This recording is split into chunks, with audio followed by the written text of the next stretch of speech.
गुरुजी कह रहे हैं तो निश्चित है भंडीर वन में आते हैं ठाकुर जी। भोंदू अपनी गैया लेकर के भंडीर वन पहुंच गया। गैया चल रही थी, अब भोंदू ढूंढ रहा है, कभी वृक्ष के नीचे जाके देखे, कभी कहीं देखे, कभी ढूंढे कहीं से चंदन की सुगंधी आ जाए। गुरुजी बता रहे थे उनमें से चंदन की सुगंधी आती है, क्या पता कन्हैया यही कहीं हो।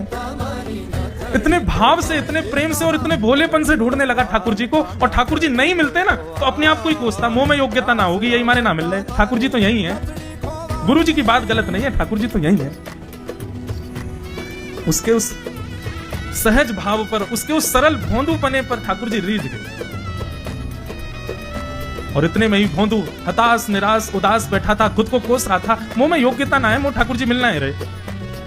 इतने में ही देखा सामने से असंख्य गायों का झुंड आ रहा है। और भोंदू ने जैसे उन गायों को देखा, ऐसी गाय कभी देखी नहीं, अलग गाय, सींग चमक रहे हैं, सींगों के ऊपर के भाग में सोने चांदी मढ़े हुए हैं, ऐसी ऐसी सुंदर सुंदर तंदुरुस्त गैया। तभी देख रहा है भोंदू, पीतांबरी पहनी है, गले में वैजंती माला धारण की है, सिर पर पाग पहनी है, एक कान में कुंडल है, मंद मंद मुस्कुरा करके दतुइयां दिखा रहे हैं, कटाक्ष नेत्रों से कभी इधर देख रहे हैं, कभी उधर देख रहे हैं, अपनी वेणु को कमर में कस करके गैयाओं के गले में गलवैयां डाल करके श्याम सुंदर भोंदू की तरफ चलते हुए आ रहे हैं।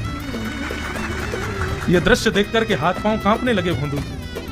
उसको लगा मेरे पास तो आएंगे ही नहीं है, वहीं से मुड़ जाएंगे, अब मैं उनके पास जाके उनको असहज नहीं करूंगा, यहीं से देख लूं, यहीं से प्रणाम कर लूं। लेकिन जैसे जैसे प्रणाम करके ऊपर देखता, ठाकुर जी और पास आ रहे हैं, और पास आ रहे हैं, और पास आ रहे हैं। जैसे ही ठाकुर जी आकर के बैठे, भोंदू के पास शब्द नहीं है, हाथ पैर कंपित हो रहे हैं, उसको सूझ ही नहीं रहा करूं क्या मैं, इनके लिए क्या बिछाऊं, कहां बैठाऊं। ठाकुर जी ने अपने आप ही भोंदू के गले में हाथ डाली, अरे तेरा नाम क्या है। जैसे ही ठाकुर जी ने नाम पूछा, भोंदू अपना ही नाम भूल गया, बोले मुझे याद ही नहीं मेरा नाम क्या है, पर प्रेम से सब लोग मुझे भोंदू बुलाते हैं। अब तो भोंदू नाम सुनते ही ठाकुर जी ताली दे के हंसने लगे, तेरा नाम भोंदू है? बोले हाँ मेरा नाम भोंदू है। और ठाकुर जी आपको अच्छा लगा? बोले हाँ बहुत अच्छा लगा। आपको नाम कहा है? ठाकुर जी बोले तुम ना जाने? बोले जानू तो ना हूं, लेकिन ठाकुर जी बोले तुम ना जाने? बोले जानू तो ना हूं, लेकिन गुरु जी ने जैसा रूप बताया वैसे ही है आपको, तो आप कहीं नंदनंदन तो नहीं हो? ठाकुर जी बोले हाँ मैं नंदनंदन नहीं हूँ, यशोदा जी को लाला, नंद जी को लाला। भोंदू बोलो जय हो भगवान, आज आपके दर्शन है। गुरु जी और सब बालकन को तो आप शायद रोज ही मिलते होंगे, लेकिन मैं ही अभागा मुझको आप आज ही मिले हो।